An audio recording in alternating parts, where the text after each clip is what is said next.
immigration at our southern border and stop, at least for now, President Trump's plan to hit that country with tariffs that were supposed to start Monday.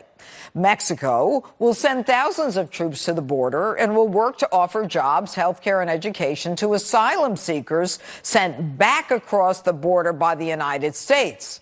Now, Mexico also agrees to take steps to stop human trafficking and smuggling organizations.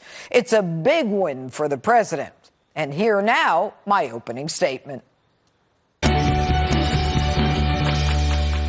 He is the first president in a generation willing to tackle America's worsening, intractable, out-of-control problem, and he's willing to do so single-handedly if he must. Congress would rather deny him a win on immigration and let the problem continue to proliferate, no matter the harm to the American people. Even his own party fails him yet again. Last month, 144,000 entered through our southern border illegally, violating our laws simply because they want a better life in America. Who doesn't? This is the greatest country on earth. Yet we're at risk of losing our greatness as we reward illegals whose backgrounds we don't know, who surge through our borders because they know that we're powerless to enforce our laws. We watch as they are gifted with the opportunity to board buses to get to the interior of the United States. We give them lawyers and courts and translators and food and housing before they even get there. The irony is that those who respectfully wait their turn and get a visa and come here legally, the ones who learn our history, swear allegiance to the United States, the ones who scrimp and save, they have to pay for their own lawyers while the illegals get them for free. So as they surge our borders with numbers increasing day by day, last month 144,000, the highest number in over a decade, because they know at some point the U.S. has to smarten up.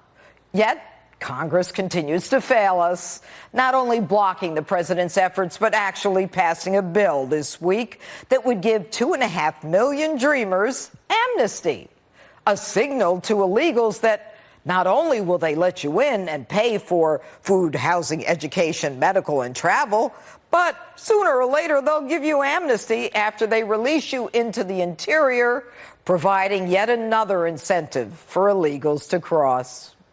So they say to themselves, what have you got to lose?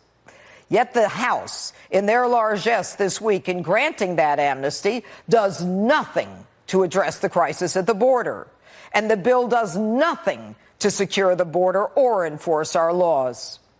Now, the president had even offered a bill that did both, but no one in Congress was interested. Legal status for dreamers, temporary protected status, and money for the wall. Now, these Republicans supported the Democrat effort that provided no resolution to the crisis at the border. Don Bacon, Mario Diaz-Balart, Brian Fitzpatrick, Will Hurd, Dan Newhouse, Chris Smith, and good old Fred Upton.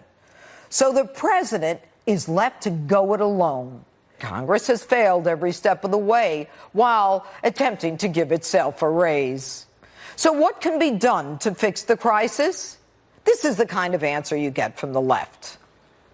I asked you the first time, what would you do? And you said, the president should pass a law, which is, as Andy just explained, isn't how it works. And we know that prior presidents were able to do it. I don't see how putting So I'm just looking for one suggestion from you as to something else that would be concrete that would stop the influx at the border right now, specifically. Okay, I can give you three, but let's start with the financial aid to the enforcement community, that they would allow asylum seekers to come in and apply according to U.S. law, and that if they were granted asylum, then they would be allowed to come in legally. Come on, they're already allowed to apply for asylum. The left doesn't have a plan other than to fill the Democrat voting rolls, and the Republicans going along with them should just change to Democrat to fill those roles. In fact, Now that I think of it, Congress ought to be fired for forcing this president to negotiate with a foreign power to solve a national immigration crisis that our own government won't solve. Either because it's a manufactured crisis, are you stupid and blind? Or do you hate the president so much that you'd rather we Americans suffer the burden of the children of illegals into our already too small classrooms, not having the budget to hire the teachers to deal with the variety of languages that they speak, with American kids suffering a slowdown in their own education? Not to mention MS-13 gang members in school who kill students at a high school on Long Island. Who pays for this? And given that last month 11,000 unaccompanied kids came in, who, of course, are entitled to an education, I get it. But get ready. If you think your property taxes are high now, strap in. So the president sits in the White House in December, waiting to strike a deal while Congress goes on vacation, Hawaii, Puerto Rico, planning junkets to Brussels, Afghanistan. And now, as he negotiates with Mexico, they do nothing.